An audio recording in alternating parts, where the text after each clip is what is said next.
All right, welcome everyone. I would like to introduce you all to Susan Mercer, who is the clinical nurse consultant as well as the coordinator of the Movement Disorder Service and Parkinson's Clinic at Concord Hospital.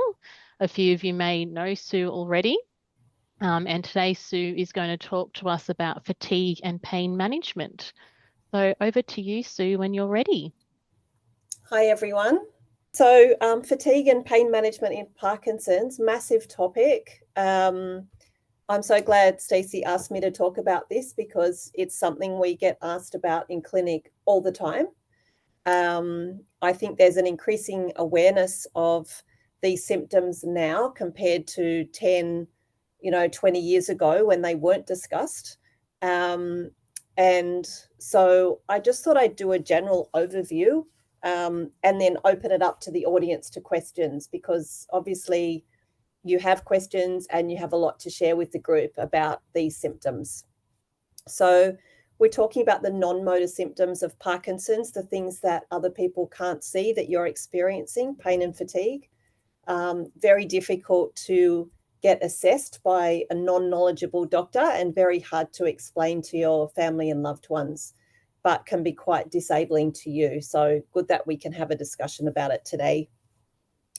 So obviously these things are sometimes caused by other things other than Parkinson's. So what I would say is if you've had pain or fatigue for a while and haven't addressed it, or it's just become a new thing for you, I think it's good to go to your GP and just rule out any non-Parkinson's cause to start with, just to be clear, because your pain might be caused by other things like age, different health problems, acute issues, for example, a fall, you've just had an acute illness, a flu or something like that, or you're post-op from surgery. So there are a couple of things that can cause pain that are not necessarily related to Parkinson's and can be managed by your GP. But obviously, if other causes are ruled out, then we go straight to Parkinson's because we know it's a very common symptom of Parkinson's, and hopefully your movement disorder specialist neurologist will be very good at identifying pain and fatigue and helping you with some management strategies.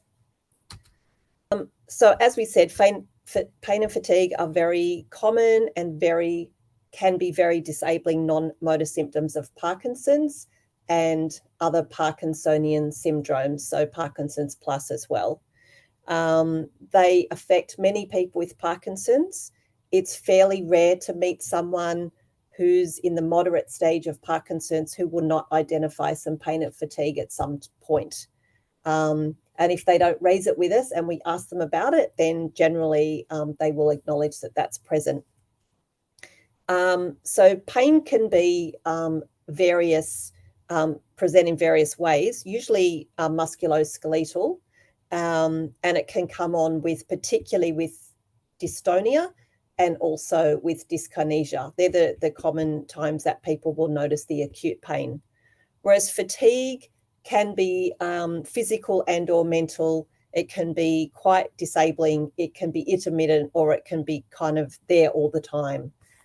So while they kind of go together, they can also be quite separate symptoms as well. You can have one without the other, but generally we find people will experience both from time to time.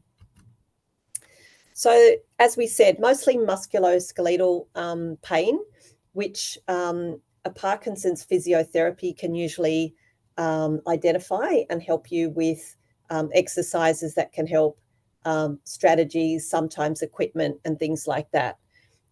It's usually happens around the joints, like shoulders, hips or knees, and it often happens with dystonia or dyskinesia, the involuntary movements. So usually this is something that would happen if people have had Parkinson's for a few years, and you're starting to get those dystonic movements or the dyskinesia. So obviously dystonia, a symptom of Parkinson's, a motor symptom, but dyskinesia, a result of medication.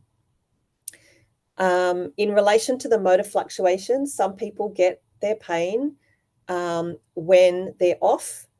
Generally, that will be when pain is worse due to muscle stiffness, but occasionally people can get pain when they're on, or both. If the pain is exacerbated by off periods, that's usually will be identified by the neurologist, and the pain medications would be altered to try and get around that problem. Things that contribute would be other nervous system issues, which may or may not be directly related to Parkinson's. So dystonia, a huge cause of pain and discomfort in Parkinson's. So due to muscle contractions, dystonia can be treated with Parkinson's medications and other pain relief medications and by exercise and strategies. But for some people, dystonia is an ongoing problem and can cause a lot of pain. That pain would definitely need to be managed by the neurologist, and sometimes in consultation with a pain specialist as well, with a report from the neurologist. Dyskinesia, as we talked about, can cause a lot of pain, but we can treat the dyskinesia, which would then in turn treat the pain. Altered posture can be a cause of pain. And again, a good physiotherapist can really do a lot to help with that. And of course, reduced mobility would just cause generalized pain. Constipation would be a different type of pain. Falls, obviously, would be an injury. And then if there's other things happening, musculoskeletal, like osteoporosis, that can be very painful. Or it might be, a cancer or something, non-Parkinson's as well. Because unfortunately, just because you have Parkinson's doesn't mean that you can't get a lot of other things as well that could contribute to pain. So we're trying to tease out what's Parkinson's, what's something else, so that we know who can treat it best. Fatigue is a non-motor symptom. The research says it's reported by about half of people with Parkinson's, but I think that figure would be a lot higher. Reported by is a loose term, so that could be just you going in and raising with your doctor that you have fatigue, but it's not going to cover all the doctors that don't ask you about fatigue. So if we asked everybody, I'm sure that figure would be a lot higher. Some people just don't raise it because either they don't realize it's something that we can treat, or it might not be their priority on the day of the consult. So sometimes it gets missed with reporting. It can be mental, so it can be causing a lot of difficulty concentrating. So sometimes people tell us that they think that they've got cognitive decline, and while that's possible, often it's just a difficulty concentrating due to extreme fatigue. And then when the fatigue's managed, that concentration can improve. Or it can be physical, so a deep sense of physical tiredness where you just feel like you just can't move. So Parkinson's Foundation feel that sleep disturbances will exacerbate fatigue, but we know that fatigue can also affect sleep patterns. So there's other things that can be ruled out too, like thyroid imbalance and anemia. So again, that's where the GP comes in to make sure that by doing, say, just a routine blood test, that there's nothing non-Parkinson's. I know in our clinic, if someone's extremely fatigued, we do check thyroid of just part of our consult, because that often comes up as something, or there could be an underlying infection contributing as well. So the neurologist can check for those things, but so can your GP. People with restless legs, particularly at night, which is disrupting sleep, will get a lot of fatigue as well. And we know that if you don't get a good night's sleep, you're going to feel fatigued all the next day. And then the sleep pattern goes on, it becomes a cycle. You're not sleeping well, you don't want to exercise, that's worsening the pain and stiffness and exacerbating the fatigue. So it just goes round in a big circle. So we need to make sure that it's reported to the right people and treatments implemented where possible. So taking us up to management strategies. So the first thing to do is for you to report it to your doctor. So your GP, your neurologist, if you have a pain specialist, if you have any other specialists, feel free to tell everybody, because somebody might pick up what the issue is. And also make sure all your doctors are communicating with each other, or your specialists, because someone's going to pick up what's going on here, the better the communication is.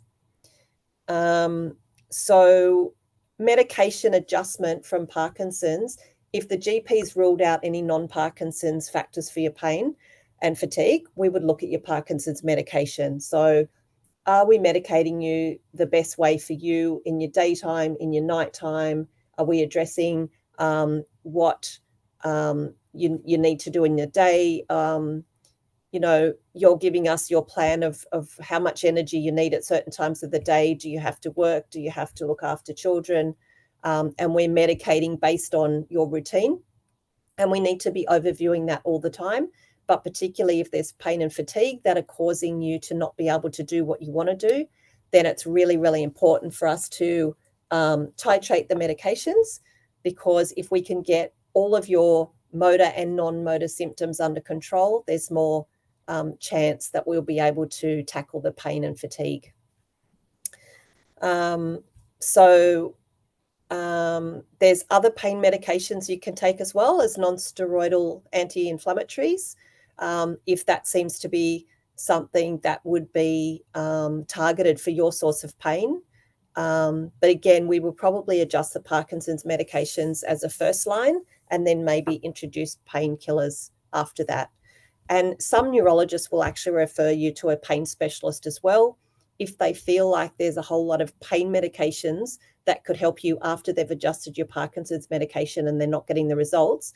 They might feel that a pain specialist is better placed to actually manage a physical pain, and they might work with them to try and address that for you.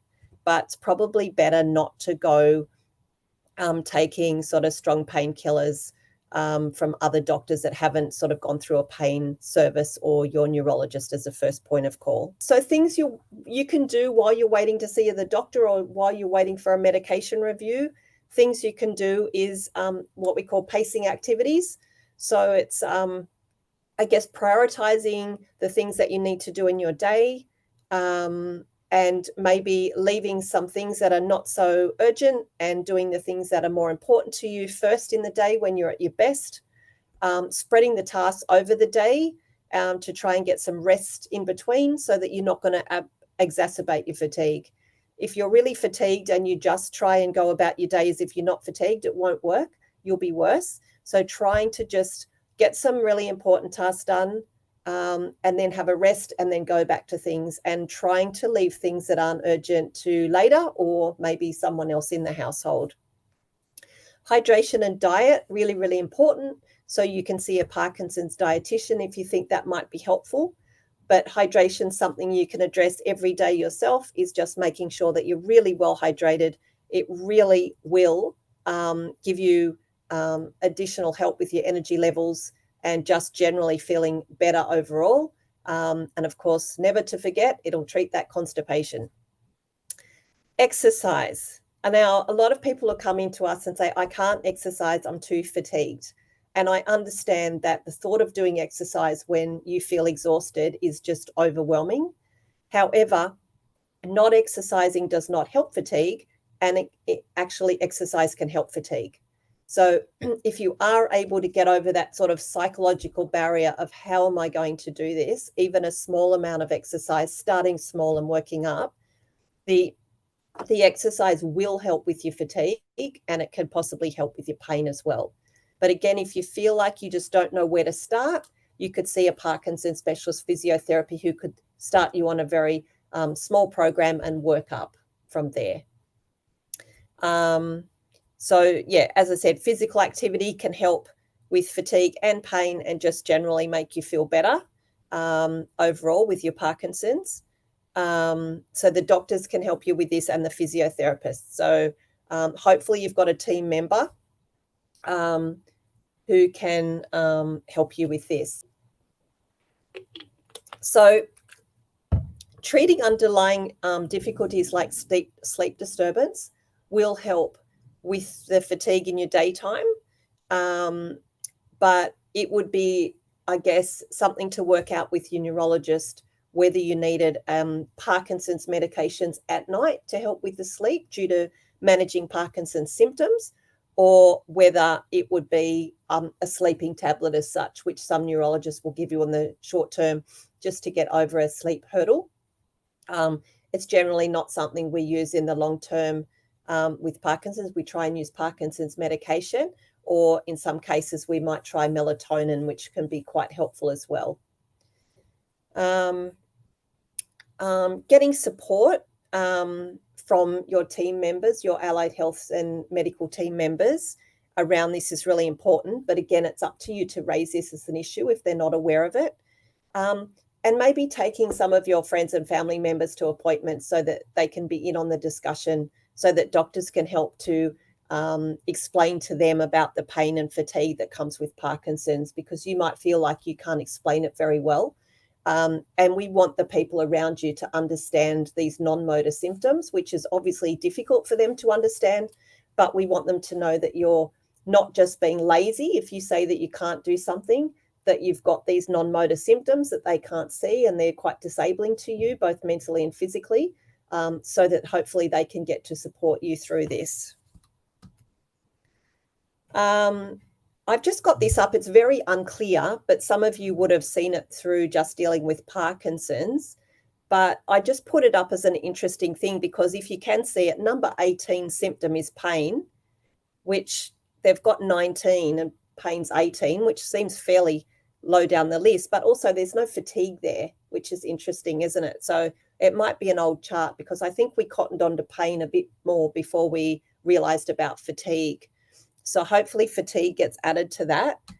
And then we've also got the iceberg, which I'm sure all of you are aware of. And again, you can see there below the surface that other people don't see. You've got your Parkinson's pain, but again, no fatigue there, which is a bit disappointing, because it's as disabling as all of those other things, but it's not present. So I think it's just a demonstration of how we're always learning about new symptoms with Parkinson's, of what's affecting people. And as clinicians, we need to be asking more questions so that we can, put out more comprehensive education for people with Parkinson's. Luckily, Parkinson's Australia does have a information sheet on fatigue, which you can access from their website, and also a good one on pain. So the multidisciplinary team can assist you with your pain.